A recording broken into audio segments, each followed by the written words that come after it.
Good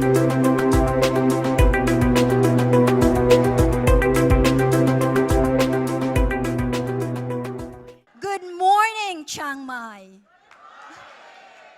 I am delighted to be here today to share with you some ideas about women's empowerment and what it means for the future of Asia. The rise of Asia is one of the most exciting stories of the last few decades. From 2000 to 2010, developing Asia contributed 53.8% of world GDP growth. And 6 economies in Asia have grown an average of 5% a year for 40 years.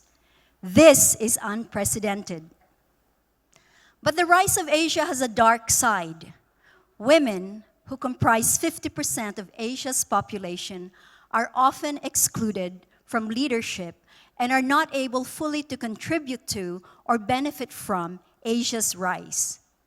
UNDP estimates that the lack of full female participation costs Asia $89 billion a year.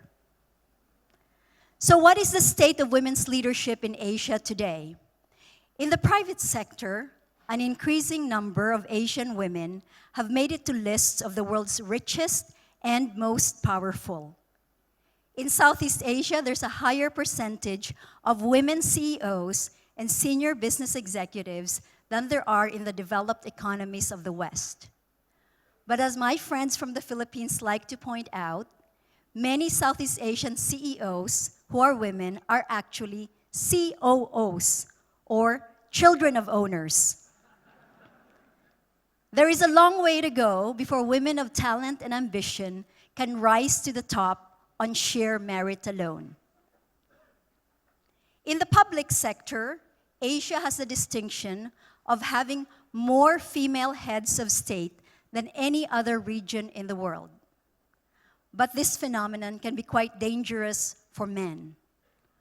For a woman head of state to rise to power, often a man needs to be assassinated, jailed, or otherwise violently thrown out of power.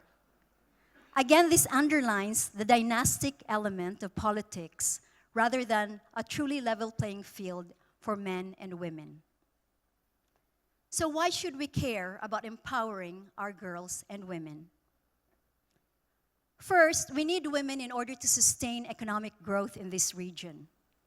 In Malaysia, for example, if women participated in the economy at the same rate as men, the Malaysian GDP would grow an estimated 6 to 9 billion more ringgit per year. And in Japan, if women participated in the economy, that could add 8 million more people to the labor force and grow the Japanese economy by 13%. We also need to empower women because that brings badly needed diversity to solving thorny problems. The principle of diversity was well illustrated recently when the Prime Minister of Canada appointed a cabinet that was 50% men and 50% women. We have nothing like this in Asia yet, but we do have thorny problems that will need diverse talent to address. These include massive inequality, environmental degradation, and violent conflict. Research shows that diverse groups are more innovative, productive, and efficient in the long run. If you take 2 groups of roughly similar abilities and give them a problem to solve, the group that is more diverse will solve the problem quicker and better. Depriving women the chance to give their input to Asia is the same as depriving us of half our human talent to address problems of development and sustainability. Finally, empowering women will also help us cultivate the best values that we want Asia to be known for. We want societies where girls and boys, men and women, can thrive equally. Unfortunately, in our part of the world, we still perpetrate many practices that exclude, victimize, or devalue girls and women. Perhaps the most stark example of this is female feticide. In Asia, over 1 million girl babies are killed every year through selective abortion or deliberate abuse and neglect after birth. This is certainly not the Asia we want for the future. The obstacles to women's empowerment and leadership are many, and those that are linked to culture may take a long time to resolve. But let me suggest 3 areas of action that we can immediately address. First, we should continue to expand access to quality education for our girls and young women. Let me share my own personal story about how education has empowered me. That girl in the hut with her face in her hands, that's me. I was raised in one of the worst slums of the Philippines and grew up in a hut without running water and without electricity. When I was 5 years old, Catholic nuns from the Daughters of Charity found me and my sisters and invited us to attend their school for free.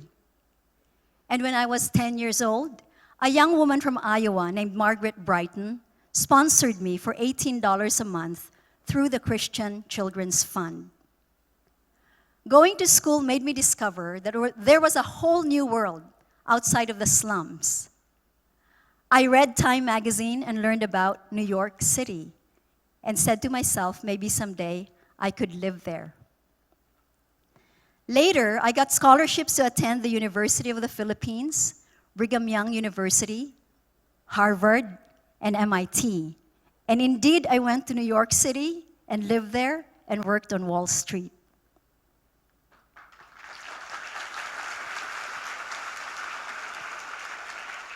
Another way that we can empower women is to expand access to affordable and quality childcare and elder care.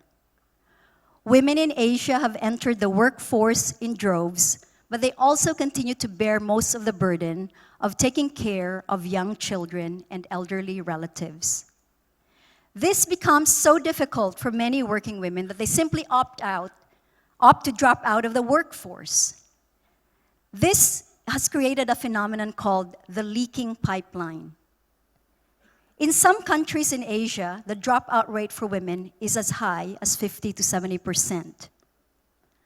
I would like to argue that the business of care should not be the exclusive domain of women.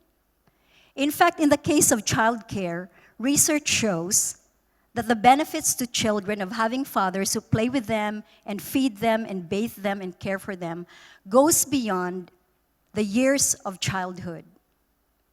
Men can certainly participate more in the business of care, but corporations and governments can also deploy more resources in this area. In wealthy Japan, for example, the government has announced that it will open hundreds of thousands of new child care places in order to address what they call the child care crisis in Japan. Another way that we can empower women is by giving them technology and the skills that go with it.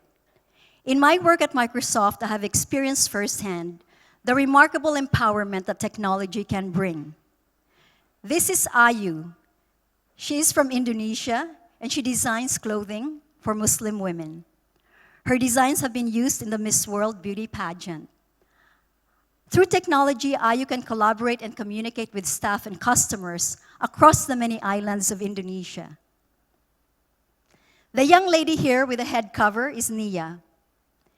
Using free technology at the Microsoft Innovation Center, she co-founded an online gaming company called Night Spade. When I met Nia, her company had 29 employees. And even though she's only in her 20s, she has experienced the thrills and rewards of creativity and entrepreneurship. And right here in Thailand, 2 women, Panchaporn and Lipda, created an app called Wheels Go Round. Using augmented reality, this app helps wheelchair users in Bangkok find toilets, cafes, transportation, and other accessible services. These women have empowered not only themselves, but those who may be excluded or neglected in society. And in the southern Philippines, we have worked with the minority Muslim population who tend to be the poorest in the country. We have trained female ulama or Muslim scholars and university students in productivity apps in order to help bridge the divide between the technology haves and the have-nots. And finally, in Singapore, I work with an organization, a nonprofit called ASCII Global, where we train domestic helpers in entrepreneurship and financial management. These women face difficult hours, difficult work, and many years of separation from their children and families. When they graduate from this program, many of them begin saving money for the first time in their lives. Recently, they formed an investment club using Facebook, the internet, and face-to-face interactions with financial experts. Let me pause for a second and say something personal about why I am so passionate about women's empowerment. As I mentioned, I was born and raised in the Philippines. I grew up with very strong female role models, including 4 older sisters, and a mother who was known to harvest rice in the rice fields when she was 9 months pregnant. I also had the Catholic nuns who educated me, and I prayed throughout childhood to a female deity, the Virgin Mary. My culture raised me to be a strong woman, and I left Asia and moved to the United States and lived there for 22 years. When I returned to this region, I was struck by the thousands and thousands of women that I encountered as maids in Hong Kong and Singapore. I was struck by the prevalence of the sex trade. And I deeply questioned the image of women as victims or mere recipients of the largesse of other people. In my mind, the women of Asia today are ready to do more, to be more, and to lead more. When I think about a future Asia where girls and women continue to be disempowered, I think about this bicycle with only one wheel. Why should we settle for this when we can have this? A shiny bicycle with 2 wheels that are balanced and fast and efficient. It is time for us to reimagine Asia. We need to think about a rising Asia version 2.0. Yes, it's going to be about GDP growth. Yes, it's going to be about sustainable development. And yes, it is going to be about shared prosperity. But most of all, for me, it has to be about the best of who we are. Societies and countries where girls and boys and men and women are more equal and more equally empowered. For as one very courageous young woman Asian leader, Malala Yousafzai, has said, we cannot all succeed if half of us are held back. Thank you very much.